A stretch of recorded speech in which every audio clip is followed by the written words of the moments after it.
Shalom pemirsa, berjumpa lagi bersama saya dalam pembahasan buku renungan kita Agama yang Bersinar. Buku renungan ini menyuguhkan kepada kita suatu cara yang lebih baik, menyingkapkan kepada kita suatu kehidupan yang lebih sederhana dan lebih manis. Semua pembaca akan penuh dengan kegembiraan dan kesukaan, bersinar menyinarkan kasih-Nya dimanapun kita berada. Inilah bagaimana undangan Tuhan bagi masing-masing kita. Undangan yang harus kita sambut dengan penuh sukacita. Sehingga pada saat kita menyambut undangan itu untuk menyampaikan akan kebenaran firman Tuhan atau sinar kebenaran itu dimanapun kita berada. Disitulah kita akan merasakan tuntunan Tuhan bagi masing-masing kita. Sehingga kita dapat menjadi berkat bagi sesama kita. Pada saat ini kembali lagi saya mengundang akan seluruh anggota keluarga dan saudara-saudara semua. Kita dapat berkumpul bersama-sama. Kita akan mempelajari nasihat firman Tuhan pada saat ini. Dan biarlah rencana-rencana indah Tuhan itu akan menjadi bagian masing-masing kita. Pada saat ini kita akan masuk ke dalam judulnya Sukacita Surga atas Pertobatan Orang Berdosa. Ayatnya terdapat di dalam Lukas 15 ayat 7. Aku berkata kepadamu, demikian juga akan ada sukacita di sorga karena satu orang berdosa yang bertobat, lebih daripada sukacita karena 99 orang benar yang tidak memerlukan pertobatan. Ya, jadi bagaimana surga kita akan bersorak-sorai, akan bersukacita oleh karena satu orang datang kepada Tuhan, menyerahkan dirinya kepada Tuhan.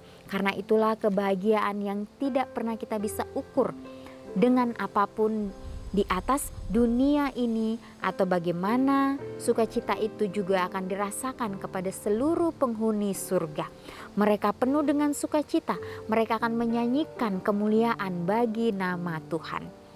Ya, jadi inilah yang harus kita rasakan di dalam kehidupan kita, sehingga kita juga dapat memberikan yang terbaik bagi Tuhan kita. Di dalam setiap kehidupan kita, kita boleh terus memancarkan akan sinar kebenaran Tuhan itu. Surga penuh dengan sukacita, itu bergema dengan pujian kepada Dia yang membuat pengorbanan yang begitu indah untuk penebusan umat manusia.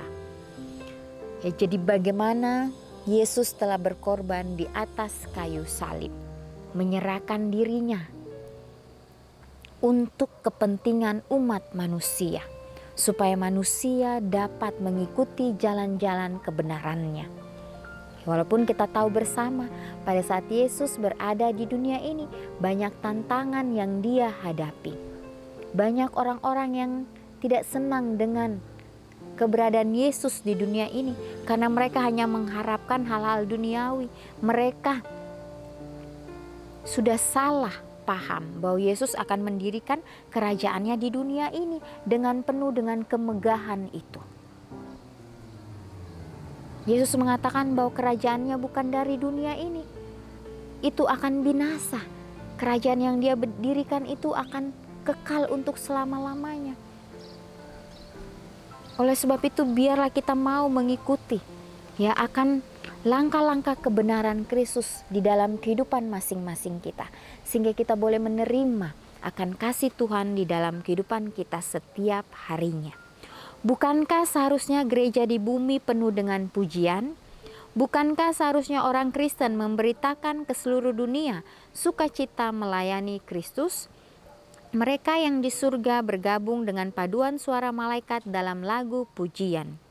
Mereka harus mempelajari lagu surga di bumi yang nada utamanya adalah ucapan syukur, Testimony for the Church, jilid 7 halaman 244. Ya, jadi inilah bagaimana firman Tuhan pada saat ini kembali memberikan kita supaya kita memang benar-benar menyerahkan kehidupan kita sepenuhnya hanya kepada Tuhan.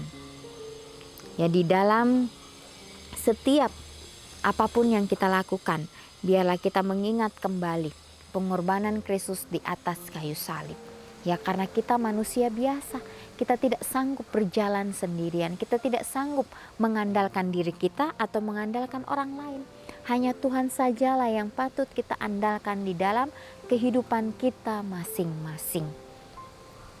Ya, nasihat yang indah pada saat ini kembali memberikan kita supaya kita tetap bersuka cita dalam melayani Tuhan kita. Ya, walaupun akan banyak tantangan yang kita hadapi, tetapi kita tahu semuanya itu akan berjalan sesuai dengan kehendak Tuhan, bukan kehendak kita. Segala sesuatu di surga adalah mulia dan tinggi. Semua mencari kepentingan dan kebahagiaan orang lain. Tidak ada yang berusaha mencari kemuliaan diri dan hanya peduli diri sendiri. Adalah sukacita utama untuk makhluk suci untuk menyaksikan sukacita dan kebahagiaan orang-orang di sekitar mereka. Ini ditulis di Testimony for the Church jilid 2 halaman 239. Ya, jadi adalah sukacita utama semua makhluk suci untuk menyaksikan sukacita dan kebahagiaan orang-orang di sekitar kita. Ya, pada saat kita melayani orang-orang di sekitar kita, ya kita akan mengikuti kebahagiaan mereka. Ya, pada saat kita melayani mereka, mereka merasa bahwa mereka dilayani oleh ketulusan hati kita. Dan disitulah akan terpancar kebahagiaan. Dan kita akan melihat itu dan kita juga akan merasakan kebahagiaan itu. Ya, jadi inilah suatu pelajaran bagi kita. Sehingga kita boleh terus bersandar hanya kepada Tuhan saja. Tidak ada perpecahan, tidak ada perselisihan di sana. Semuanya adalah kesehatan, kebahagiaan, dan sukacita. Testimony for the Church jilid 2 halaman 81. Jadi di tempat di mana Tuhan sudah sediakan bagi kita, di sana tidak ada perpecahan, tidak ada perselisihan. Di sana hanya ada kesehatan, kebahagiaan, dan sukacita.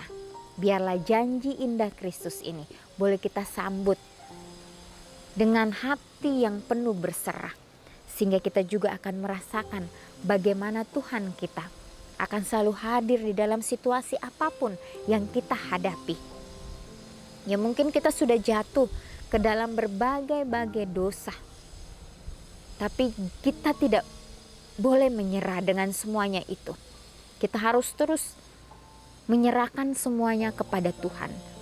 Pastinya Tuhan akan menolong kita. Tuhan akan membantu kita dengan hal-hal yang kita tidak bisa bayangkan. Disitulah kita merasakan bagaimana Tuhan kita adalah Tuhan yang sangat adil.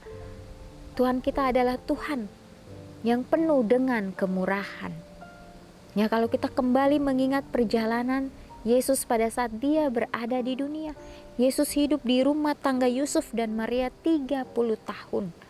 Ya, dari kecil dia terus diajarkan bagaimana hidup sederhana, hidup apa adanya.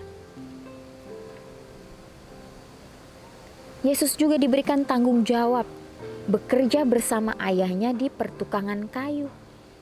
Ya, segala sesuatu yang dia kerjakan terlihat sempurna karena dia tahu bahwa dia ini akan menjadi teladan, akan menjadi contoh bagi seluruh umat Tuhan yang ada di dunia ini, sehingga dia melakukan yang terbaik. Ya, pada saat Yesus sudah menyelesaikan pekerjaannya, dia membereskan segala sesuatunya dengan baik. Dia mengembalikan setiap peralatan itu pada tempatnya. Dia membersihkan tempatnya itu dengan sebersih-bersih mungkin. Ya, pada saat dia kembali dari tempat pekerjaannya itu, dia kembali melewati gunung dan lembah. Bagaimana dia bersuka cita oleh karena hari itu. Dia merasakan dia dapat membantu orang lain. Dia dapat menolong orang lain. Sehingga dia mempunyai suatu sukacita yang tidak bisa kita ukur dengan apapun. Walaupun dia masih kecil, tetapi dia tahu apa yang harus dia lakukan. Karena dia sudah ditanamkan bahwa dia akan menjadi juru selamat di atas dunia ini. Dan hari demi hari dia lakukan itu setiap harinya. Yesus juga manusia. Seringkali dia juga merasa lemah.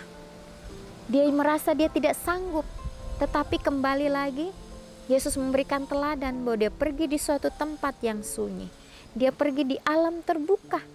Disitulah dia berkomunikasi dengan Bapaknya, sehingga Bapaknya kembali memberikan dia kekuatan, memberikan dia kesanggupan untuk melakukan yang terbaik lagi. Ya, pada saat Yesus dia keluar setelah 30 tahun di rumah tangga Yusuf dan Maria, dia keluar dan dia akan menjalankan misinya. Ya, disitulah dia benar-benar kuat, benar-benar sudah mendapatkan suatu anugerah yang luar biasa dari Bapaknya.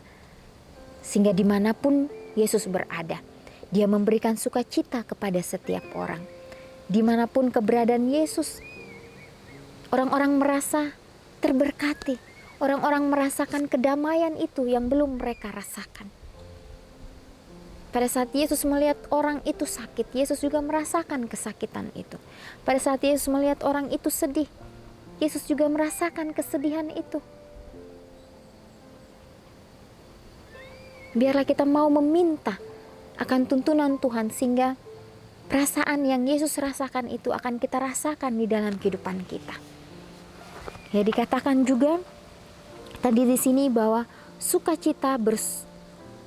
surga bersukacita ya atas pertobatan satu orang yang berdosa. Ya, Yesus sangat senang melihat orang-orang di sekelilingnya merasakan akan kasih-Nya. Sehingga orang-orang yang masih hidup di dunia ini, mereka mempunyai suatu pengharapan bahwa Tuhan mereka, bahwa Yesus akan selalu menolong dan menyertai mereka. Ya, pada saat Yesus dia ingin ditangkap dan dia berada di Taman Getsemani, dia berdoa karena dia tidak sanggup. Dia mengatakan, "Bapa, biarlah cawan ini berlalu daripadaku." Ya, tetapi Yesus harus minum cawan kepahitan itu. Ya, karena Yesus mengembalikan, "Bapa, biarlah kehendak-Mu lah yang jadi." Yesus harus disalibkan, tetapi di detik-detik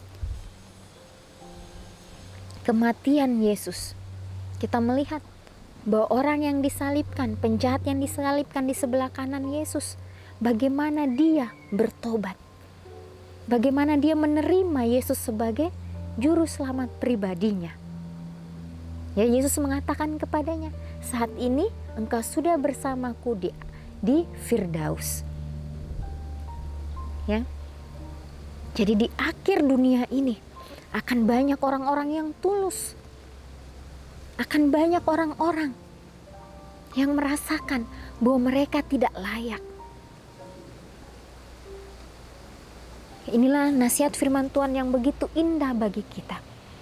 Biarlah kesempatan demi kesempatan yang Tuhan masih berikan untuk kita saat ini, untuk saudara dan saya.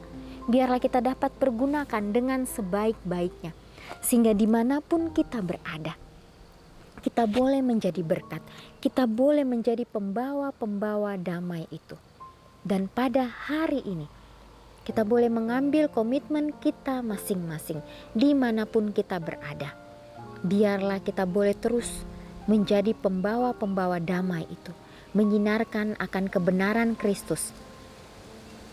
Dan biarlah pelajaran demi pelajaran yang sudah kita dengar, yang kita sudah baca, biarlah kita doakan itu dengan sepenuh hati kita, sehingga kita dapat mempraktekkan itu di dalam kehidupan kita hari demi hari. Kita boleh sesuai dengan kehendak Tuhan saja. Ya pemirsa, inilah nasihat firman Tuhan pada saat ini.